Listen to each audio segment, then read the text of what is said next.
Hola, hola, ¿cómo están? Bienvenidos a la primera sesión del curso virtual Identificación y Prevención de Esquemas Fiscales de Alto Riesgo, curso que se desarrollará en 3 sesiones de 3 horas cada uno, a cargo del doctor Julio Raggio Villanueva, abogado por la Pontificia Universidad Católica del Perú, consultor empresarial con más de 18 años en materia tributaria y administrativo.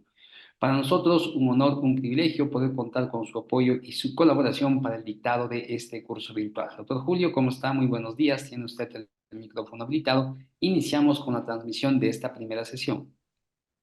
Perfecto. Buenos días, Edu. Buenos días a todos los asistentes. Gracias por estar en esta mañana de abril. Bueno, vamos a empezar el cursillo del día de hoy. Es un tema que en su momento llamó la atención allá en 2022 y que luego como que se aletargó, como que quedó dormido. Sin embargo, la administración tributaria en las fiscalizaciones definitivas del impuesto a la renta que está efectuando el año pasado ha incidido fuertemente en la detección de estas operaciones que ya han sido incluidas dentro del catálogo de la SUNAT sobre esquemas elusivos de elusión tributaria. Y ha estado revisando estos aspectos con intensidad, ha estado buscando este tipo de operaciones con AINCO y ha estado aplicando los criterios o estableciendo las relaciones que encuentra en los contratos de los contribuyentes a situaciones que son bastante similares en el sentido práctico, en los efectos prácticos de los esquemas de elusión que vamos a ver en estas 3 sesiones. Lo que también quiero que entiendan es que estos esquemas de alto riesgo tributario son tan solo una primera advertencia sobre lo que la SUNAT va encontrando, porque la SUNAT tiene la obligación pues, de poner en relieve, hacer reconocimiento público estos tipos de esquemas de ilusión tributaria. Entonces, lo que vamos a ver en estas 3 sesiones el tema es el primero, vinculado a la interpretación económica de los hechos y la cláusula antielusiva general, porque este es el punto de partida para efectos de realizar ajustes a las operaciones eh, contabilizadas por los contribuyentes en un procedimiento de fiscalización definitiva. La aplicación, la detección de estos esquemas de alto riesgo fiscal y la conclusión de que se está ante operaciones elusivas pasa necesariamente por la aplicación de la norma 16 del título preliminar del Código Tributario, la cláusula antielusiva general. En segundo lugar, vamos a ver esta obligación legal que data ya desde el año, creo, 2017 o 18, sobre la obligación de los directorios de aprobar los esquemas de planeamiento tributario. Es una modificación que en la práctica aprueba una nueva función de los directores y por tanto modifica las reglas específicas que están contenidas en la Ley General de Sociedades. Y esto tiene absoluta relevancia con el tema 1 porque precisamente ante la existencia de un esquema de planeamiento tributario es que se aplica la norma 16 del título preliminar del Código. Y por último, vamos a ver los 13 esquemas de alto riesgo tributario y vamos a ver los 7 esquemas de operaciones locales y 7 esquemas de operaciones internacionales y sus símiles, sus semejantes. Entonces, sin más, vamos a empezar a ver estos 3 temas. Pero antes de entrar al punto 1, vamos a dar un pequeño contexto.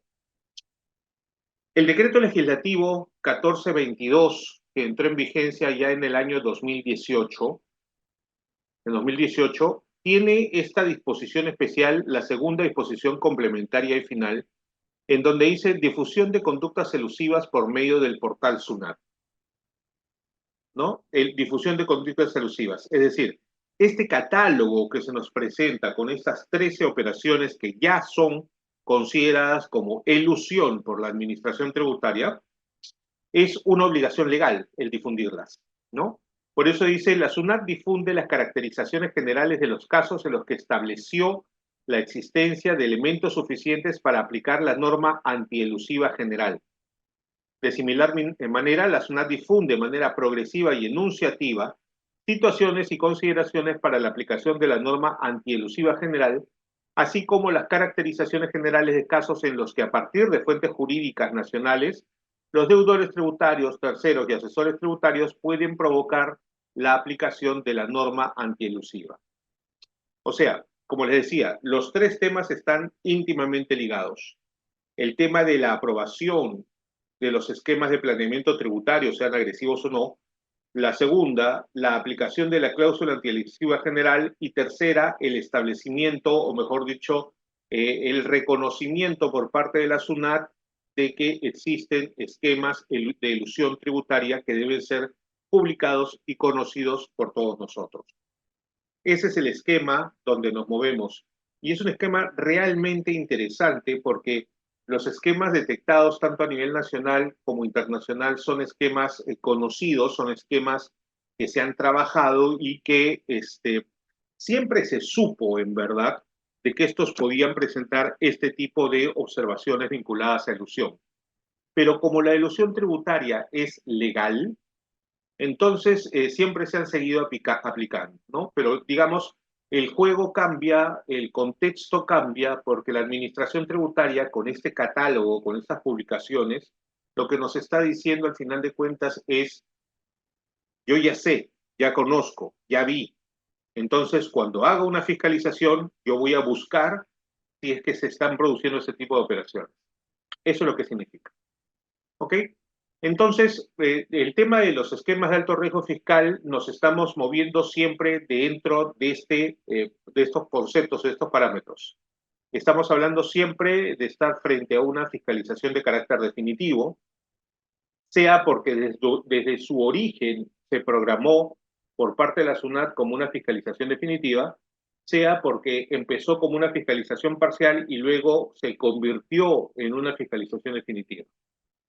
Lo importante es que, estando dentro de este procedimiento de una fiscalización definitiva, se presentan las circunstancias, los hechos, las condiciones, las formas, las situaciones que ameritan la aplicación de la norma 16 del título preliminar del Código Tributario. Y en aplicación de esta norma es que finalmente la SUNAT llega a la conclusión de que en operaciones específicas se está ante un esquema de elusión tributaria. Este es el contexto, esto es dentro de lo que nos vamos a mover. Vamos a ver cómo se aplica esta primera parte y luego vamos a analizar los esquemas de elusión tributaria. El primer tema entonces que tenemos que revisar es la cláusula antielusiva general, que está en nuestro Código Tributario, la norma 16 del título preliminar. ¿Ok? A ver, solamente como antecedentes a tomar en cuenta.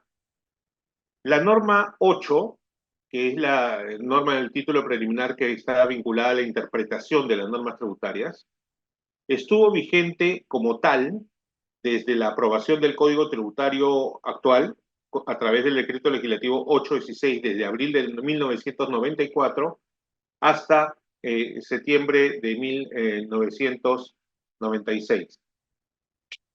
Luego de ello, se produce un cambio con la ley 26663 que establece el tema de la interpretación económica de los hechos. Y luego esta norma, entonces esta norma 8 se disgrega ya en el 2012 en dos. La norma 8, que se refiere a lo que es estrictamente interpretación de las normas tributarias, y la norma 16 se disgrega, el último párrafo de la norma 8 se convierte ampliado en la norma 16 del título preliminar que regula el tema de la cláusula antielusiva general. Y esta cláusula permanece tal cual y inamovible desde julio del 2012 hasta el día de hoy. Sin embargo, tenemos que luego salió la ley 30230, que es una de las leyes tributarias más importantes que ha habido por la cantidad de cambios que introdujo, la ley 30230, y en su artículo 8 suspendió la facultad para aplicar la norma 16 salvo los párrafos 1 y 6, ¿correcto? La norma tributaria, la norma 16, tiene 6 párrafos. Y a pesar de, y no es una norma que esté ordenada. Es decir, tenemos un primer supuesto que está compuesto, un primer supuesto a que se refieren los párrafos 1 y 6, y luego tenemos un segundo supuesto de aplicación que está en los párrafos 2, 3, 4 y 5. Entonces, la ley 30230 suspendió temporalmente la aplicación de los párrafos 2, 3, 4 y 5. 2, 3, 4 y 5. ¿Okay? Lo suspendió.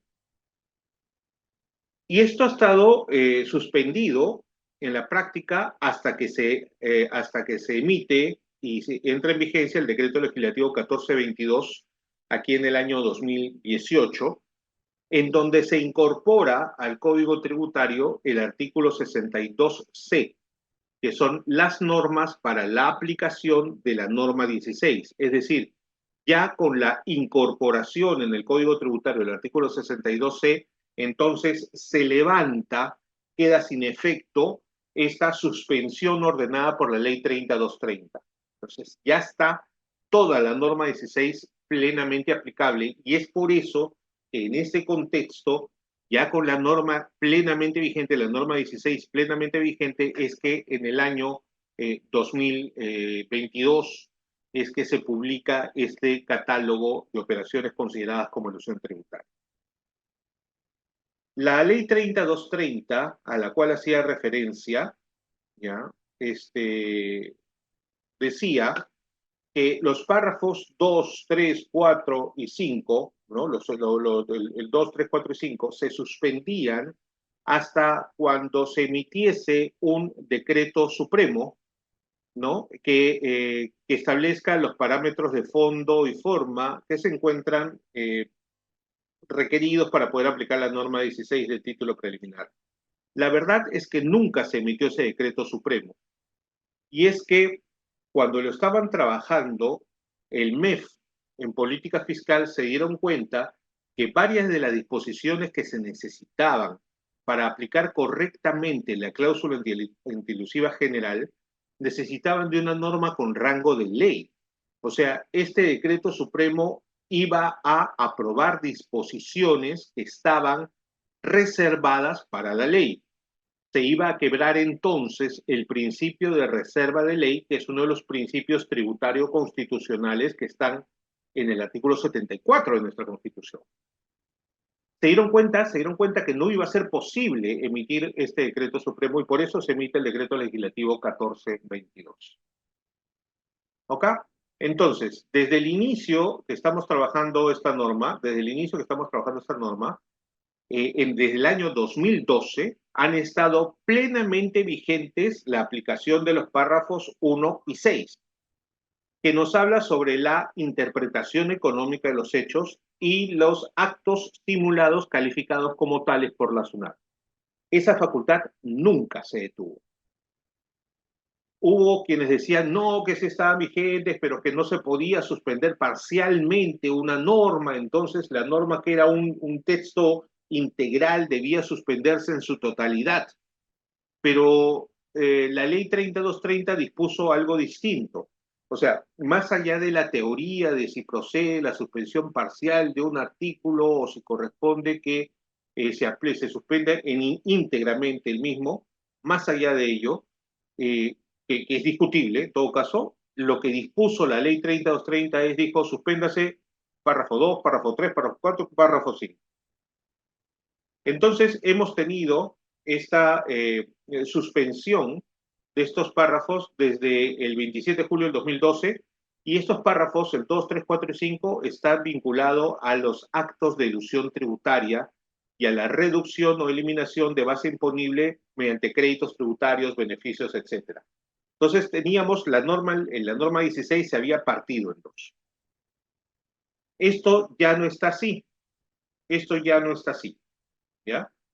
Y es importante ver que entonces aún hoy tenemos dos grupos de disposiciones dentro de un mismo artículo, La primera de ellas, que está compuesta por el párrafo 1 más el párrafo 6, en donde lo que se busca, donde lo que se autoriza a la SUNAT, perdón, es a grabar el verdadero negocio que está cubierto por contratos, documentos, relaciones u hechos que lo ocultan y aplicar las normas tributarias que correspondan. Es decir, el párrafo 1, conjuntamente con el párrafo 6,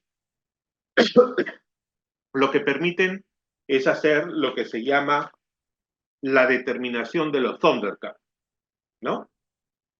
Porque a través de las facultades que otorga el párrafo 1 a 6, es como si la SUNAT pudiese sacar la espada del augurio y revisando operaciones dice, espada del augurio, permíteme ver más allá de lo evidente. Y eso es lo que habilita el párrafo 1 más el párrafo 6. Superar, ver a través de toda esta arquitectura jurídica que se ha formado de este conjunto de contratos, de este conjunto de operaciones que están encubriendo un verdadero negocio, que están encapsulando un verdadero negocio que está debajo de estos contratos, y lo que permite es lo que se llama es la técnica del develamiento, ir quitando todo este ropaje que está acompañando a esta operación a efectos de que de hacerla evidente, descubrir cuál es el verdadero negocio que está escondido. Y cuando descubra cuál es el verdadero negocio, entonces le habilita que aplique las normas tributarias que correspondan. Las disposiciones del párrafo 2 al párrafo 5 están vinculados a la calificación de existencia de actos de ilusión tributaria. Y hay todo un procedimiento que no estaba reglamentado y es lo que está ahora en el artículo 62C del Código Tributario. Y esa posibilidad implica, una vez que ya se califica la existencia de actos de ilusión, permite a la SUNAT cobrar la deuda tributaria verdadera, la que correspondería haber pagado si es que no hubiera habido ese acto de ilusión, desconocer créditos o saldos que se hubiesen generado como consecuencia de esta norma y eliminar todas las ventajas tributarias indebidamente obtenidas por el contribuyente. Esto de indebidamente lo pongo entre comillas, ¿ya? Porque, insisto, y es uno de los temas que quiero que quede claro, es que una elusión tributaria, en esencia, en el Perú, es un acto legal. No hay ilegalidad. La elusión tributaria se presenta precisamente por el aprovechamiento que hacemos nosotros los contribuyentes de disposiciones que son, que presentan vacíos legales, que presentan huecos, que presentan errores o contradicciones que crean lagunas o vacíos, y allí es donde nos metemos. ¿Ya?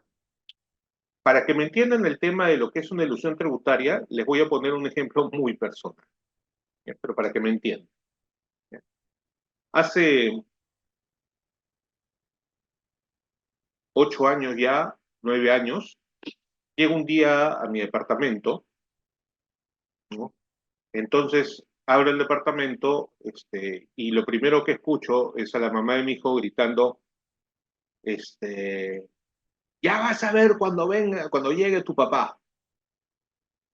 Entonces dije, ¿qué pasó? Entonces entro y veo que se me acerca a mí y me dice, habla con tu hijo. Claro, en esos casos no es hijo nuestro, no, sino era solamente mío.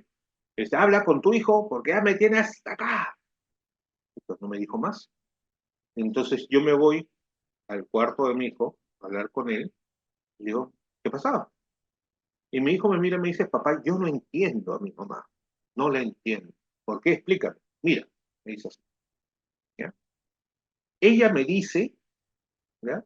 Ella me dice, no te quiero ver viendo la televisión mientras no hayas acabado tus tareas. Ok, le digo, está correcto. Sí, sí, está bien, pues bueno, ya, ya. ¿No?